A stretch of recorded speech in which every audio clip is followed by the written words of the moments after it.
لائیں کہیں کہ ہمارا رب اللہ ہے، پھر اس پر جم جائیں۔ ان پر فرشتوں کا نزول ہوتا ہے، نہ کوئی غم کرو نہ خوف، خوشیاں مناؤ جنت کی جس کا تم سے وعدہ کیا گیا تھا۔ اللہ کی ربوبیت پر اطمینان جب انسان کو ہو جاتا، میرا رب اللہ ہے، ربی اللہ، انسان کے لیے نہ کوئی کھٹکا، نہ کوئی خطرہ، نہ کوئی خوف، نہ کوئی حزن۔ جو کچھ ہو رہا ہے کس کے اذن سے ہو رہا ہے؟ اللہ کے اذن سے۔ اللہ کے اذن کے بغیر پتا تک نہیں ہلتا۔ یہ کوئی اندھا بہرا مادہ نہیں ہے جس سے مجھے کوئی خوف ہو۔ اندھا بھینسا چلا آ رہا ہو اس سے تو ڈرنے کا ہر انسان کو ڈرنا چاہیے، نہ معلوم کس کو ٹکر مار دے۔ لیکن نہیں، اس کائنات کو چلانے والا ایک سمیع و بصیر خدا ہے، وہ جو میرا دوست ہے، میرا ولی ہے۔ اللہ ولی الذین آمنوا یخرجہم من الظلمات الی النور۔ اللہ اہل ایمان کا ولی ہے، ساتھی ہے، پشت پناہ ہے، مددگار ہے، حمایتی ہے۔ بتائیے جسے یقین ہو جائے کہ اللہ میرا مددگار، اللہ میرا محافظ، اللہ میرا پشت پناہ، اللہ میرا حمایتی، اس کے لیے کوئی خوف ہوگا؟ اس سے کوئی ڈر ہوگا؟ میں مثال دیا کرتا ہوں ایک بہت سادہ پنجاب کے دیہات کی۔ وہ بڑا چودھری ہے اور کوئی غریب کسان ہے۔ اس غریب کسان کے جانوروں کو ہر وقت اندیشہ ہوگا چوری کا، کوئی میری بھینس کھول کر نہ لے جائے، کوئی میرا بیل کھول کر نہ لے جائے۔ لیکن جس کے بارے میں یہ سب کو معلوم ہو کہ وہ جو بڑا چودھری ہے وہ اس کا دوست ہے، اس کی بچیا کو کوئی خوف ہوگا؟ اس کی بھینس پر کوئی ہاتھ ڈالے گا؟ اسے کوئی اندیشہ ہوگا؟ نہیں۔ کیوں؟ کہ وہ بڑا چودھری، بڑا اس کا یہاں کا سردار، جاگیردار، سب کو معلوم ہے وہ میرا دوست ہے، کوئی میرے خلاف اقدام نہیں کر سکتا۔ اس دنیا میں یہ چھوٹی سی بات اگر آپ کے دلی اطمینان اور سکون کا باعث بن سکتی ہے تو ذرا تصور کیجئے۔ میں لفظ تصور استعمال کروں گا صرف اس لیے کہ اس کا ہم جس کو کہتے ہیں ادراک اور شعور کر نہیں سکتے، اگر کے ساتھ کر سکتے۔ اگر یقین ہو کہ اللہ میرا مددگار اور یقین ہو کہ اللہ ہر آن میرے ساتھ ہے، پھر کوئی خوف؟ کس کا خوف؟ کوئی شے اللہ سے بالاتر ہے؟ کوئی قوت اس سے زیادہ طاقتور ہے؟ کوئی اس کے ارادے کو بدلنے والا ہے؟ کوئی اس کی مشیت کے آڑے آنے والا ہے؟ یہی بات ہے جو حضور نے فرمائی۔ یہ ایمان کا حاصل ہے لب لباب، کہ دیکھو اچھی طرح اس بات کو ذہن نشین کر لو، اگر تمام انسان مل کر تمہیں کوئی نقصان پہنچانا چاہے نہیں پہنچا سکتے، مگر جو کچھ اللہ نے لکھ دیا ہو، اور تمام انسان مل کر تمہیں کوئی نفع پہنچانا چاہے نہیں پہنچا سکتے، مگر وہ شے جو اللہ نے طے کر دی۔ آپ پھر میں کہوں گا ذرا طاری کیجئے، اسے فرض کیجئے، اسے سوچئے۔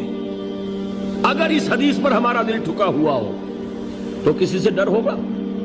یہ مجھے نقصان نہ پہنچا دے، یہ میری رپورٹ خراب نہ کر دے، یہ میری انکریمنٹ نہ رکوا دے، یہ میرا یہ نہ بگاڑ دے، یہ میرے یہ نقصان نہ پہنچا دے۔ اس کا ڈر، اس کا ڈر، اس کا خوف، اس کی خوشامد، اس کے لیے جا کر طرح طرح سے اپنی عزت نفس کو ذلیل کروانا اس کے سامنے، یہ سب کچھ کیوں کرتا ہے انسان؟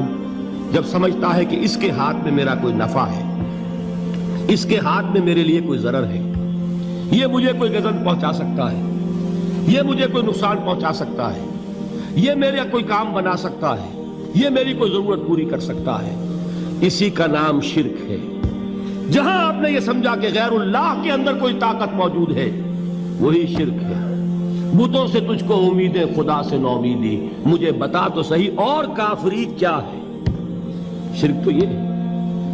جس پر بھی تمہیں یہ خیال ہے، کلمہ ہے یہ کلمہ سوم، لا حول ولا قوت الا باللہ، ذرا اس پر دل کو کبھی اگر آپ تصور کریں، پھر فرض کریں، دل ٹھک جائے اس پر، کوئی طاقت نہیں۔ یہی بات تھی جو شیخ عبد القادر جیلانی رحمۃ اللہ علیہ نے اپنی وصیت میں اپنے بچے سے کہی. 11ویں دینے والے ہیں، لیکن حضرت شیخ عبد القادر جیلانی کی وصیت اور تعلیمات کو کتنے لوگ ہیں تم جانتے ہو؟ یہ جن مقامات تک پہنچے ہیں وہ کس چیز کی بدولت پہنچے ہیں؟ انہوں نے جو پیغام دیا وہ کیا تھا؟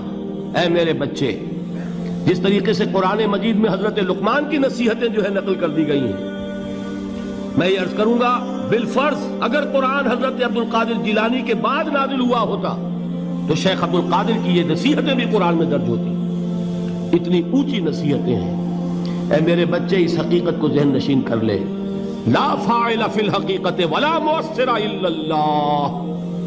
اس کائنات میں نہ کوئی فاعل حقیقی ہے نہ مؤثر حقیقی ہے سوائے اللہ کے. کسی شے میں کوئی تاثیر نہیں اگر اللہ نہ چاہے.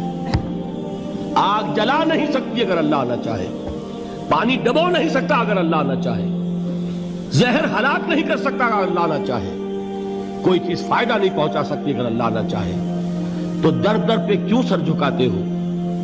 در در پر کیوں جبیں سائی کرتے ہو؟ سب کے سامنے کیوں ہاتھ پھیلاتے ہو؟ ایک اللہ سے مانگو. ایک اللہ کے سامنے زمین پر اپنی جبین رکھو. لا فاعل فی الحقیقت ولا مؤثر الا اللہ. نظر آتا ہے ہمیں کہ پانی پیاس بجھا دیتا ہے. پیاس بجھانے کی صلاحیت پانی میں نہیں ہے، اللہ کے اذن سے. کھانا بھوک مٹا دیتا ہے. بھوک مٹانے کی صلاحیت کھانے میں نہیں ہے، اذن رب میں. دیکھیے یہی یقین تھا. حضرت موسیٰ علیہ السلام کا واقعہ یاد کیجئے. سامنے سمندر آ گیا ہے. قوم دیکھتی ہے پیچھے کہ گرد و غبار کا طوفان ہے. معلوم ہوا کہ فرعون اپنے لشکر سمیت آ گیا ہے. لشکر جب چلتا تھا تیز رفتاری کے ساتھ تو گرد و غبار کا جو طوفان اٹھتا تھا اس کا تصور کیجئے. اور لمحہ بلمحہ وہ قریب آ رہا ہے. پوری قوم نے کیا کہا؟ اے موسیٰ انا لمدرکون. اے موسیٰ ہم کو پکڑے گئے. قرآن مجید میں تو یہاں وہ باتیں نہیں لکھی ہے، لیکن تورات میں یہ درج ہے کہ بنی اسرائیل جھگڑنے لگے، دست و گریبان ہو گئے موسیٰ کے ساتھ. موسیٰ ہمیں یہاں مروایا لا کر، اس سے تو ہم ہی بہتر تھے. وہاں کھانے کو ملتا تھا، زندگی تو تھی، بیگار ہم کر رہے تھے، موت تو نہیں تھی. اب جو کچھ ہوگا اس کا تصور کرو، جس طریقے سے ہمارے ٹکڑے اڑائے جائیں گے. تو لڑ رہے ہیں حضرت موسیٰ علیہ السلام سے. یہ تورات کی تفصیل ہے. قرآن میں صرف اتنا آیا ہے، پریشان ہو کر انہوں نے کہا انا لمدرکون. موسیٰ ہم تو پکڑے گئے. اس وقت موسیٰ کا جواب کیا ہے؟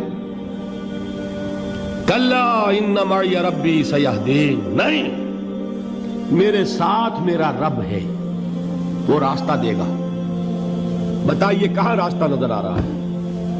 یہ ہے ایمان بالغیب. راستہ نظر نہ آئے تب اللہ پر یقین ایمان ہے. جیب میں پیسے ہوں اور تب دل کو اطمینان ہے تو ایمان کس پر ہوا؟ پیسے پر، اللہ پر نہیں. جب وسائل و ذرائع نہ ہو اور پھر یقین ہو کہ اللہ مسبب الاسباب ہے، وہ اسباب کا پابند نہیں ہے، وہ اسباب کا محتاج نہیں ہے، اسباب اس کے محتاج ہے. اگر یہ یقین ہے تو اللہ پر ایمان ہے. یہ نہیں ہے تو تمہارا ایمان اسباب پر ہے، وسائل پر ہے، ذرائع پر ہے، مادیات پر ہے، اللہ پر نہیں. اس وقت کہاں راستہ تھا؟ کوئی راستہ تھا؟ سمندر ہے اور ادھر سے لشکر آ گیا ہے. کلا ان معی ربی سیہدین.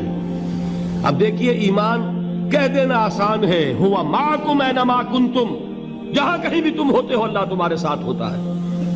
لیکن اس کا یقین قائم ہو جائے تو زمین و آسمان کا فرق واقع ہو جائے. چلا میں مدینے چلا، میں مدینے چلا، میں مدینے چلا، میں مدینے چلا، میں مدینے چلا، میں مدینے چلا، میں مدینے چلا. پھر کرم ہو گیا میں مدینے چلا، پھر کرم ہو گیا میں مدینے چلا، میں مدینے چلا، میں مدینے چلا.